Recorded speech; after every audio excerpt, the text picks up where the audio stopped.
Hello friends, welcome to సామాన్యుడి జీవితం YouTube channel. నేను మీ బనికేని రామ్. సో ఈ వీడియో పూర్తిగా మతాల గురించి చేయబడుతుంది. పూర్తిగా చూసి మీ అభిప్రాయం రాయండి.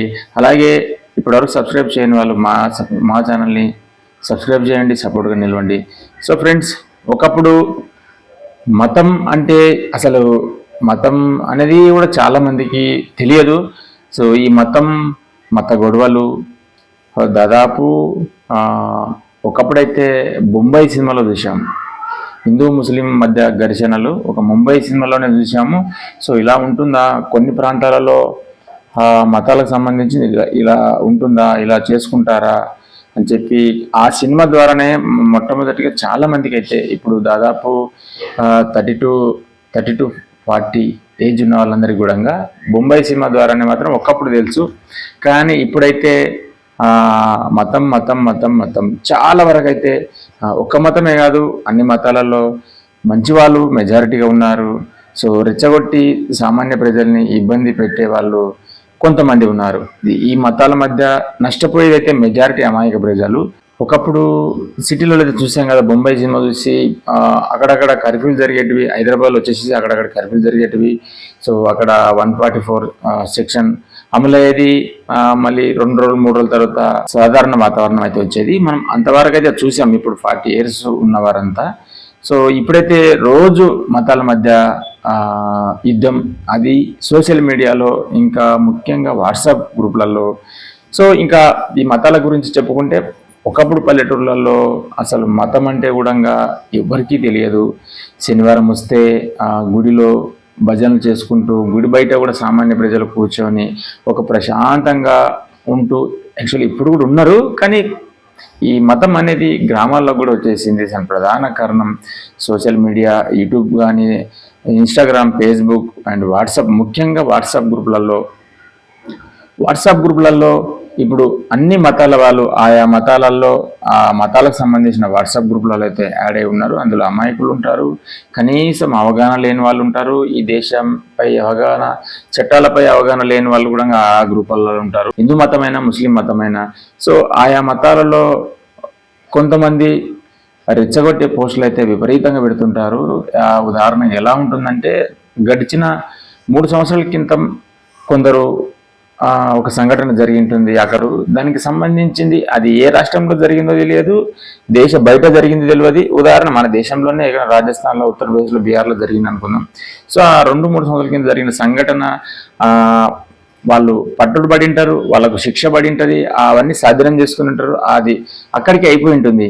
కానీ ప్రజెంట్ వాట్సాప్ గ్రూపులలో, మతాలకు సంబంధించిన వాట్సాప్ గ్రూపులలో అది కొంతమంది సాధారణ ప్రజల్ని రెచ్చగొట్టడానికి, సో ఈ నిన్ననే జరిగింది, ఇలా పట్టుబడ్డారు, సో మన మతం ప్రమాదంలో ఉంది, మనం ప్రమాదంలో ఉన్నాం, మన మతాన్ని రక్షించుకోవాలి, సో వీళ్ళని మనం నమ్మొద్దు, వీళ్ళని దగ్గరికి రానియొద్దు.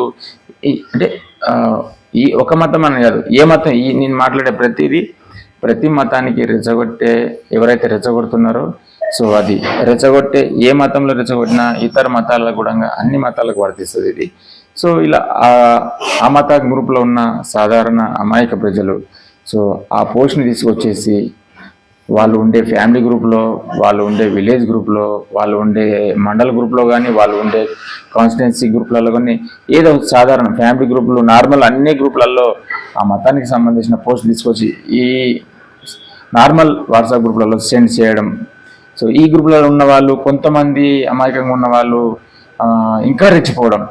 సో ఆ మతానికి సంబంధించిన గ్రూపులలో వచ్చిన పోస్టులు అది ఎంతవరకు నిజం, ఇది అసలు ఇందులో నిజం ఎంత ఉంది, ఈ పోస్ట్ ఎప్పటిది, ఇది లేటెస్టా, రీసెంట్గా జరిగిందా, పాతదా అని ఏమాత్రం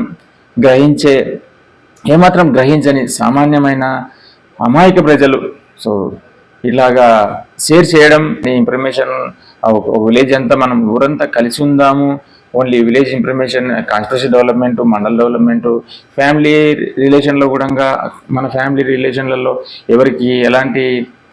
ఎవరింట్లో ఏ శుభకార్యం జరిగినా, మంచి చెడు బర్త్డేలు పెట్టుకుని అన్ని సాధారణమైన వాట్సాప్ గ్రూపులలో ఈ మతాలకు సంబంధించిన ఉద్రిక్తమైన పోస్టులు అమాయక ప్రజలు, ఆ మతం గ్రూప్లో ఉండే అమాయక ప్రజలు ఇందులో షేర్ చేస్తూనే ఉంటారు. సో ఉదాహరణ ఒకటి చెప్తాను. సో రీసెంట్గా జరిగిన సంఘటన. సో యాపిల్ పండ్లు, ఒక 10 యాపిల్ పండ్లు ఉన్నాయి, దానికి ఒకటి ఇట్లా స్టిక్కర్ ఉంటుంది, ఆ స్టిక్కర్ పీకి చూస్తే ఇంజెక్షన్ ఉంది, అంటే ఇంజెక్షన్ వేశారు. అది యాపిల్ పండు ఎర్రగా కావడానికో లేకుంటే విషం అనుకో, ఉదాహరణ ఏదైనా ఉండొచ్చు. సో అది తీస్తున్నారు, స్టిక్కర్ తీస్తున్నారు, ఇంజెక్షన్ వేసిన కన్నం ఉంటుంది, మళ్ళీ మూస్తున్నారు, అన్నిటి చూపిస్తున్నారు, అంతే ఉంది ఆ వీడియోలో, ఇంకేం లేదు. ఈ వీడియోలో ఈ యాపిల్ పండ్లకు హిందువులు ఇంజెక్షన్ ఇచ్చారని లేదు, ఈ యాపిల్ పండ్లకు ముస్లింలు ఇంజెక్షన్ ఇచ్చారనేది ఆ వీడియోలో లేదు. ఖచ్చితమైన ఆ పోస్ట్ నేను షాక్ అయిపోయాను. 1కి 2 సార్లు ఆ వీడియో మళ్ళీ హెడ్సెట్ పెట్టుకొని మరీ విన్నాను. అక్కడ ఏ మతాన్ని ఉద్దేశించలేదు, ఆ యాపిల్ పండ్లకి ఇంజెక్షన్ ఎవరు ఇచ్చారో కూడా తెలియదు, ఆ చూపించే వాళ్ళు కూడా ఏం చెప్పట్లేదు. సాధారణ వాట్సాప్ గ్రూపులలో మతాలకు సంబంధించిన వాట్సాప్ గ్రూపులలో వచ్చిన పోస్టులు సాధారణ వాట్సాప్ గ్రూపులలో షేర్ చేయడం, కొంతమంది అమాయకులు, పాపం వల్ల మనం ఏమనలేం, కొంతమంది అసలు అమాయక ప్రజల్ని ఆ గ్రూపులలో యాడ్ చేసుకొని, నిజంగా ఇప్పుడు వచ్చిన టెక్నాలజీ వాట్సాప్ కానీ ఫేస్బుక్ కానీ మనం నిజంగా అభినందనీయం. దీన్ని మనం మంచిగా వాడుకోవాలి. ఎంతమంది మంచిగా వాడుకుంటున్నారు. సో ఈ మతాలలో అందరూ విడిపోయి ఉన్నారు. సో ఈ మతాలలో ఉన్న వాట్సాప్ గ్రూపులలో నిజం చెప్పాలంటే ఆ మత ప్రజల్ని, ఆ మత పెద్దలు కానీ, ఆ వాట్సాప్ గ్రూప్ అడ్మిన్ కానీ మంచి విషయాలు బోధించాలి. సో మన మతం గొప్పది, ఇతర మతాలు కూడా గొప్పవి ఉండొచ్చు, కానీ మన మతం ఇంత గొప్పది, ఇంకా గొప్పగా ఉండాలి. మన మత విలువల్ని పెంచుకుందాం, మన మతాన్ని ప్రచారం చేసుకుందాం, మన మతాన్ని ఉన్నతంగా చూపించుకుందాం. మా మతం ఇంత గొప్పతనము, మా మతంలో ఇలాంటి గొప్పతనాలు ఉంటాయి, ఇలాంటి గొప్ప విషయాలు ఉంటాయి, మా అలవాట్లు ఇంత గొప్పగా ఉంటాయి, మేము ప్రపంచానికి మా మతమే గొప్పదని చెప్పగలము అని చెప్పి ఇలాంటి మంచి మంచి విషయాలు చెప్పి మతాన్ని ప్రమోట్ చేసుకోవచ్చు, మత విలువల్ని పెంచుకోవచ్చు. ఆ మతంలో ఉండే ఇంకా గొప్ప గొప్ప విషయాలు ఆ మత ప్రజల్ని ఉన్నతంగా తీర్చిదిద్దొచ్చు. కానీ ఆ మతాలలో జరుగుతున్నది అది కాదు. మొత్తం ఉద్రిక్తమైన పోస్టులు రాయడం, ఆ ప్రజలు సాధారణ వాట్సాప్ గ్రూప్ షేర్ చేయడం, ఆ గ్రూప్లలో కొంచెం డిబేట్లు, పంచాయతీలు, వేరే ఇది నిజం లేదు, ఇది ఇక సాధారణ వాట్సాప్ గ్రూపులలో కూడా కొంచెం అవగాహన ఉన్న వాళ్ళు ఉంటారు, చదువుకున్న వాళ్ళు ఉంటారు, చట్టాలపై అవగాహన వాళ్ళు ఉంటారు. ఇది అబద్ధమా నిజమా అనేది తక్కువ 1 మినిట్లో కనిపెట్టే వాళ్ళు ఉంటారు. సో మళ్ళీ అక్కడ సాధారణ వాట్సాప్ గ్రూప్లలో మళ్ళీ వాళ్ళకు అందులో మళ్ళీ డిబేట్లు. సో నిజం చెప్పాలంటే మనకు భారతదేశం అండ్ 1947లో మనకు స్వాతంత్రం, భూమికి స్వాతంత్రం వచ్చింది. అండ్ November 26, 1949లో మనకు రాజ్యాంగం ఆమోదం పొందింది. అండ్ 26 జనవరి రిపబ్లిక్ డే 1950 మనుషులందరికీ స్వాతంత్రం వచ్చిన రోజు. సో రిపబ్లిక్ డే రోజే మనుషులందరికీ స్వాతంత్రం ఇస్తూ రాజ్యాంగ నిర్మాత, రాజ్యాంగ రచన కమిటీ భారతీయులుగా ఎప్పుడో కలిపేసింది భారత రాజ్యాంగం.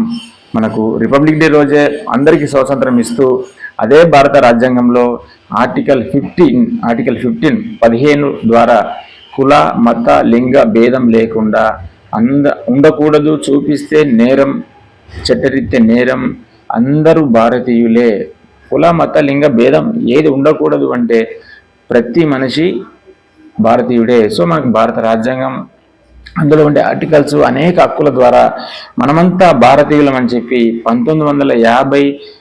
26 జనవరి 1950 రోజే మనందరం భారతీయులం అని చెప్పి మన చట్టం అతిపెద్ద లిఖితపూర్వకమైన, ప్రపంచంలోనే అతిపెద్ద లిఖితపూర్వకమైన భారత రాజ్యాంగం మనందరినీ భారతీయులు చేసింది. కానీ మనం ఏం చేస్తున్నాం? డెవలప్ అవుతున్న టెక్నాలజీని మనం వినియోగించుకొని మనం ఇంకా ఉన్నత స్థానాలకు వెళ్ళాల్సిన మనము, ఉన్నతంగా తీర్చిదిద్దుకోవాల్సిన మనము, జ్ఞానం పెంచు ఈ వాట్సాప్ గ్రూపులు కానీ ఎవ్రీథింగ్ ఏదైనా కానీ వీటి ద్వారా మనం ఇంకా ఉన్నతంగా ఎదగాలి, మనం ఇంకా మంచి మంచి విషయాలు నేర్చుకోవాల్సింది పోయి మనం ఏం చేస్తున్నాం? నా మతం గొప్పది, నీ మతం గొప్పది కాదు, నా మతం మంచిది, నీ మతం మంచిది కాదు. సో ఏ మతమైనా ఆ మతం వాళ్ళు ఈ మతం రెచ్చగొట్టడం, ఈ మతం వాళ్ళు ఆ మతం వాళ్ళు రెచ్చగొట్టడం, ఆ మతాలలో ఉండే కొంతమంది, ఒకటి మీరు గుర్తుపెట్టుకోండి, ఈ మతాలలో రెచ్చగొడుతున్నది కొంతమందే, రెచ్చిపోతున్నది మెజారిటీ ప్రజలు. నిజం చెప్పాలంటే అసలు ఎలా ఉంటుందంటే వాట్సాప్ గ్రూపులలో మతాలకు సంబంధించి ఉదాహరణ తీసుకుందాం. రీసెంట్గా రామ్ చరణ్ గారు అండ్ కడప జిల్లాలో ఒక దర్గాకు వెళ్ళి రావడం జరిగింది. అసలు ఈ దేశ జనాభా గురించి, దేశ చట్టాల గురించి, భారతీయత గురించి తెలియని ఒక యూట్యూబర్ దానిపైన వీడియో చేయడం జరిగింది. అండ్ రామ్ చరణ్ గారు దర్గాకు వెళ్ళారు. కానీ ఏఆర్ రెహమాన్ గారు రంజాన్ ఉపవాసంలో ఉండి చిరంజీవి గారి ఇంట్లో వచ్చి భోజనం చేయగలుగుతారా, విందు చేయగలుగుతారా అని రెచ్చగొట్టే వీడియో అయితే చేయడం జరిగింది. సో దీన్ని మనం ఎలా అనుకోవాలి? అవగాహన లేని కొంతమంది యూట్యూబర్లు కానీ సామాన్య జనాలు కానీ ఈ దేశ చట్టాల గురించి, భారతీయత గురించి, భారతదేశం గురించి అసలు ఈ దేని మీద అవగాహన లేని కొంతమందికి ఇలాంటివన్నీ. నిజం చెప్పాలంటే రాజకీయ నాయకులు, బిజినెస్ మెన్లు అండ్ కోటీశ్వర్లు, సినిమా ఇండస్ట్రీ వాళ్ళు, మానవతావాదులు, మంచి కోరుకునే వాళ్ళు, సమాజం మంచి కోరే ఎంతోమంది మేధావులు ఎవరికి కూడా కుల పిచ్చి ఉండదు, మత పిచ్చి ఉండదు. వీళ్ళందరూ మీరు చూసుకోండి, ఉదాహరణ సినిమా ఇండస్ట్రీని చూసుకోండి. ఆ సినిమా ఇండస్ట్రీలో మొత్తం కులాంతర మతాంతర వివాహాలే. రామ్ చరణ్పై ఇంతగా ఆరోపణలు చేస్తూ ఒక యూట్యూబర్ వీడియో చేయడం జరిగింది. సో మెగా ఫ్యామిలీలో అన్ని కులాంతర మతాంతర పెళ్లిళ్ళే మీరు గమనిస్తే. సో అందరూ వాళ్ళని భారతీయులుగానే గుర్తిస్తున్నారు.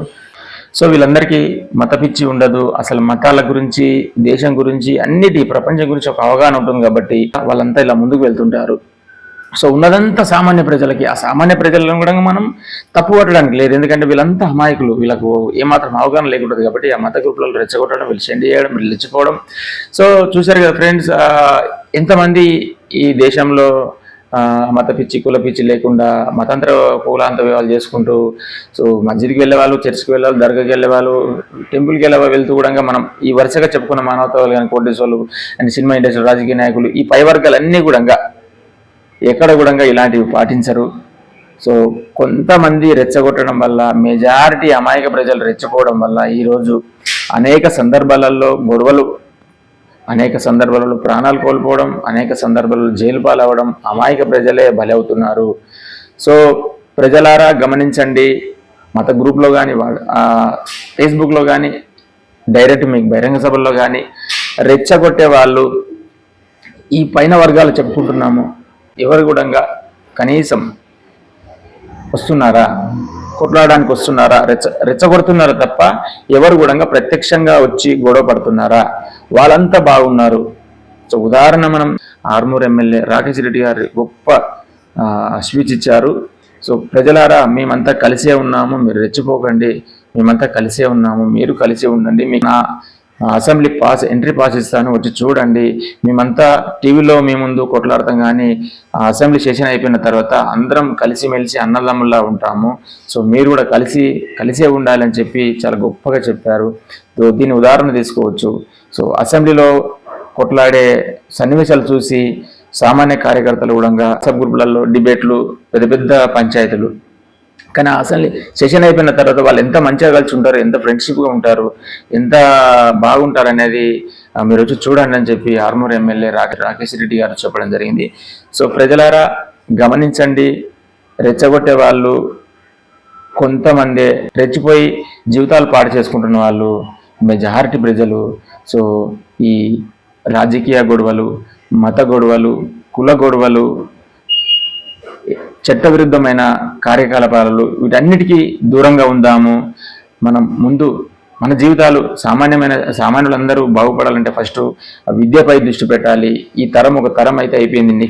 ఇప్పుడు ఉండే తరాన్ని మన పిల్లల్ని గొప్పగా చదివిద్దాము, పై చదువులు చదివిద్దాము. చదువు ఒక్కటే పరిష్కారం. చదువు 100% ఎడ్యుకేషన్ ఎక్కడైతే ఉంటుందో అక్కడ మత గొడవలు ఉండవు, అక్కడ చట్టవిరుద్ధమైన కార్యకలాపాలకు చోటు ఉండదు. వీటన్నిటికీ దూరంగా ఉందాము. మన కుటుంబమే మనకు ముఖ్యం, మన పిల్లల చదువులే మనకు ముఖ్యం.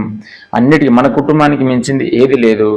సో ఇంత చెప్తున్నావు, మరి మా మతం ప్రమాదంలో ఉన్నప్పుడు ఏం చేయాలి, మేము ప్రమాదాలు ఉన్నప్పుడు ఏం చేయాలి, మా కులం ప్రమాదాలు ఉన్నప్పుడు ఏం చేయాలి, మా చుట్టూ అనేక సందర్భాలలో ఏదైనా ప్రమాదం జరిగినప్పుడు ఏం చేయాలంటే, మనకు ప్రమాదం జరిగినా, మన మతానికి ప్రమాదం జరిగినా, మన కులానికి ప్రమాదం జరిగినా, మన ఇంటికి ప్రమాదం జరిగినా, మన ఫ్యామిలీకి ప్రమాదం వచ్చినా కాపాడడానికి చట్టం ఉంది. ప్రతి ఒక్కరూ ఇదే గుర్తుపెట్టుకోవాలి. ఈ దేశాన్ని రక్షిస్తున్నది చట్టమే. సో చట్టం తన పని తను చేసుకోబోతుంది. సో చట్టం ఉంది, చట్టం పని చేయకుంటే చట్టంపై నిరసన తెలపండి, చట్టం పని చేసేటట్లు చూడండి. ఎందుకంటే చట్టమే ఫైనల్. ఈ భారతదేశంలో సుప్రీం చట్టమే ఫైనల్. సో మతం ప్రమాదాలు ఉన్నా, ఎవరు ప్రమాదాలు ఉన్నా, ఒక మతాన్ని ఇంకో మతం దూషించిన ఆ మతంలో ఎవరైతే ఆ నేరానికి పాల్పడ్డారో వారిని శిక్షించేది చట్టమే. సో ఎలాంటి చట్టవిరుద్ధం పనులు జరిగినా, ఎలాంటి సంఘటనలు జరిగినా, ఈ భారతదేశంలో ఎలాంటి చట్టవిరుద్ధమైన పనులు జరిగినా, ఎవరు ఏ మతంలో ప్రజలైనా తప్పు చేసినా, ఆ మత పెద్ద తప్పు చేసినా, ఆ మతంలో ఉండే కార్యకర్త తప్పు చేసినా శిక్షించేది చట్టమే, శిక్షించాల్సింది చట్టమే. చట్టం మీద ఫైట్ చేయండి. ఈ ఉదాహరణ తెలంగాణలో ఉన్నాం, తెలంగాణ రాష్ట్ర ప్రభుత్వాన్ని నిలదీయండి. ఇక్కడ ఈ సంఘటన జరిగింది, మా మతాన్ని విమర్శించారు, మా మతాన్ని ఇలా దూషించారు, ఈయనకు కఠినమైన శిక్ష పడాలని చెప్పి స్థానిక పిఎస్లో కంప్లైంట్ చేయండి. స్థానిక పిఎస్లో కంప్లైంట్ చేసిన తర్వాత యాక్షన్ తీసుకోకుంటే ఆ పోలీసుల పైన పై అధికారులకు కంప్లైంట్ ఇవ్వండి. పై అధికారులు కూడా స్పందించకుంటే కోర్టుల వెళ్ళకు పిటిషన్ వేయండి. చట్టాన్ని మన చేతుల్లోకి తీసుకోవడం ద్వారా మనం నేరస్తులం అయిపోతున్నాం, మన ఫ్యామిలీ డిస్టర్బెన్స్ అయిపోతుంది. సో ఫ్రెండ్స్, ఇది గమనించండి. చట్టం పనిచేసేటట్లు మనం చట్టం మీద ఒత్తిడి తీసుకొద్దాం, అంతే తప్ప చట్టాన్ని మన చేతుల్లోకి తీసుకొని ఈ రకంగా చట్టవిరుద్ధంగా ప్రవర్తించొద్దు. పల్లెటూర్లు పట్టణాలకు పట్టుకొమ్మలు అని మనం విన్నాము. ఎంతో ప్రశాంతంగా ఉండే పల్లెటూర్లు కూడా ఈరోజు మతాల మధ్య నలిగిపోతున్నాయి. హైదరాబాద్లో ఎక్కడెక్కడో డిస్టిక్లో ఎవరెవరో రెచ్చగొట్టిన పోస్టులన్నీ విలేజ్ వాట్సాప్ గ్రూప్లలో వచ్చి మీరు కొట్టుకోండి, మీరు చావండి, మీరు ఫైట్ చేయండి, మీరు చట్టవిరుద్ధంగా ప్రవర్తించండి, మీరు ఆ మతం వాళ్ళని కొట్టండి, తిట్టండి అనే విధంగానే పోస్టులు వస్తున్నాయి. ఎంతో ప్రశాంతంగా ఉండే పల్లెటూరులో కూడా ఈరోజు ఎక్కడో ఉండే మతం కూడా పల్లెటూర్లకు వచ్చేసింది. సో ఇది నిజంగా బాధపడాల్సిన విషయం. ఇది మంచి పద్ధతి కాదు. చాలా ప్రశాంతంగా ఉండే పల్లెటూరుని ప్రశాంతంగా ఉండనివ్వండి. సో ఫ్రెండ్స్, మీరు మతాల గ్రూప్లో ఉన్న వాళ్ళందరికీ నేను ఫైనల్గా చెప్పేది ఏంటంటే, మీరు మంచి విషయాలు నేర్చుకోండి, ఆ మతాన్ని ప్రమోట్ చేయండి, ఆ మతం గురించి గొప్పగా చెప్పండి, ఆ మతంలో ఇంకా మంచి మంచి విషయాలు నేర్చుకోండి, ఇతరులకు మంచి మంచి విషయాలు చెప్పండి, ఆ మతంలో అలవాట్లు మార్చండి, కొన్ని చట్టవిరుద్ధమైన ఉంటే అవి మార్చి ఆ మతాన్ని గొప్పగా చేయండి, ఆ మతాన్ని ప్రమోట్ చేయండి, మతాన్ని ప్రచారం చేయండి. మతం అనేది మనిషి ఎదుగుదల కోసం, మతం అనేది ఒక యూనిటీ కోసం, మనిషి కోసమే మతం, కానీ మతం కోసం మనిషి కాదు. ఎందుకంటే మతానికి కళ్ళు లేవు, మతానికి నోరు లేదు, మతానికి చెవులు లేవు. మతం అనేది ఒక యూనిటీ. మనం రాసుకున్న మతంలో మత ప్రజలు ఒక యూనిటీగా ఇలా ఉండాలి. ఆ ప్రజలకు మతం ఎల్లప్పుడూ సపోర్ట్గా ఉండాలి. మనిషి కోసం మతం ఎప్పుడు పనిచేస్తుండాలి, మనిషి కోసమే మతం ఎప్పుడు పనిచేస్తుండాలి. మతం కోసం మనిషి రెచ్చగొట్టినట్లు వీధుల్లోకి వెళ్ళి చట్టవిరుద్ధంగా ప్రవర్తించి జైలు పాలు అస్సలు కావద్దు. సో ఫ్రెండ్స్, మనిషి కోసమే మతం. సో ఫ్రెండ్స్, ఈ వీడియో ద్వారా అందరూ ఆలోచిస్తారని చెప్పి నేను కోరుకుంటున్నాను. మీ అభిప్రాయాన్ని తప్పకుండా కామెంట్ రూపంలో తెలియజేయండి. నచ్చితే షేర్ చేయండి. ఇప్పటివరకు సబ్స్క్రైబ్ చేయని వాళ్ళు మా ఛానల్ సబ్స్క్రైబ్ చేయండి, సపోర్ట్గా నిలవండి. Please subscribe Samar Jeevitam YouTube channel. Thank you.